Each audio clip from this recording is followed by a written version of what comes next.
to me. Listen to me. Let's be fair here. Let's go ahead and be fair here. Georgia is at home. Tennessee has not ran them out of the stadium, but they're beating you at halftime.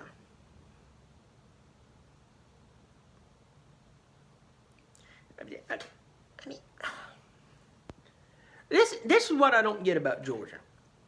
Now, I pick on Georgia for sport. Picking on Georgia for sport is very, very easy. Considering that we have won, counting 1981, 3 national championships since they won their last national championship. Now, if you're watching this and you're like, that guy right there is just so obnoxious and I don't like him because he picks a Georgia and I don't get it. Let me tell you why. If you live anywhere near the state of Georgia and you run into a Georgia fan, the first thing they go, boy, did you see how much we've been recruiting recently? Lord, we got the recruits rolling in. Y'all be lucky to even stay through the first half against us. That has been going on for about the past 20 years, at least. Okay? So that means go all the way back 20 years ago when Britney Spears hadn't shaved her head and lost her mind. She's still looking good. I mean, she could never sing if you put a gun to her head.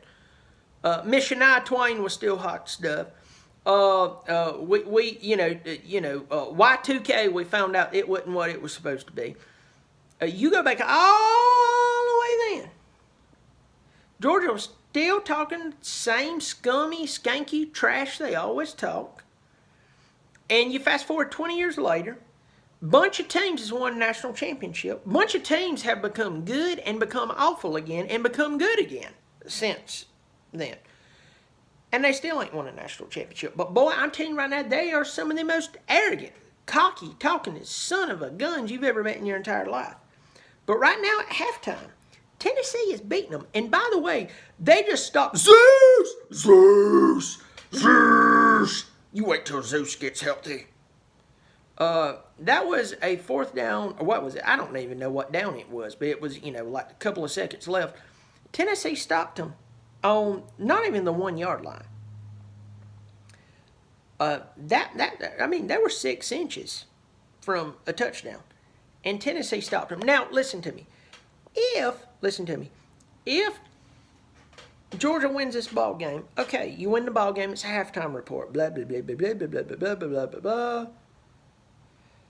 But I am just telling you right now, as God is my witness, if you're watching this game and you're impressed by Georgia and you think that Georgia is anything that's special,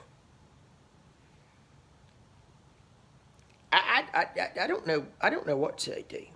I'm not impressed.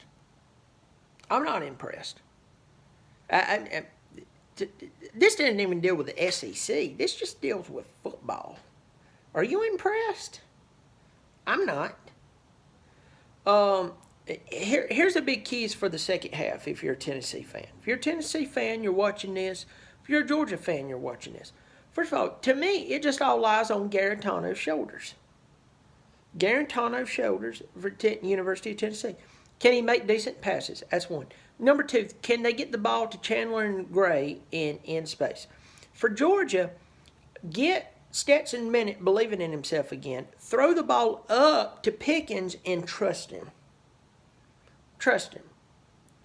And when you absolutely know they believe in the pass, call the run. Call the run. It's just simple philosophy. I'm nobody special. I admit it. I'm just telling you. And then the next thing is, whoever has the ability to score a touchdown, you score touchdowns. Don't settle for field goals. Whoever starts settling for field goals in the second half, you can go ahead and count that team as the loser. I say this all the time. A lot of people, they go ahead and they say stuff to me. They talk about Clemson, blah, blah, blah. Forget all of that. Let's get down to brass tacks here. Get you out a piece of white paper, draw a line right down the middle, and touchdowns versus field goals. Then go look up the statistics of teams who ends up settling for field goals versus touchdowns, and then go look up how many of those teams ends up losing. The majority of times in meaningful ball games, they end up losing. Because it gives the other team a chance to go and score a touchdown. That's period. You can go score 2 field goals, and then the other team can go down and score a touchdown, and hit their PAT, and guess what? They're beating you now. I know it's simple math. I know you're like, duh, I know that. Well, then if you know that, why are you surprised when teams who were settling for field goals loses the ball game? I will say that I give Georgia a big old high five for going for the touchdown there at the end instead of settling for a field goal. You're that close. Line up like a man and make them stop you. They did stop you in this sense. I do know that Zamir White's very talented and that he has the ability to push forward, as well as the other players on the Georgia team. But Tennessee stepped up. They did their job. Second half, can Garantano carry you to the promised land and at least win this ball game? We will see. Well, I'm Bobby Dirkens. If you're brand new here, I'm dangling over here on this side. You see it right there? Lord, I need to clip that fingernail. You see that? Look, let's try to get it clear right there. They do, yeah. I don't bite them. That's nasty. Get a little doo-doo crust under there. Get it in your mouth. Got botulism or something like E. coli. Hit the subscribe button. It's over here, and hit the notification. Listen, I'm Bobby Dirkens. You keep showing up. Lord knows I'll keep showing out. Bobby Dirkens.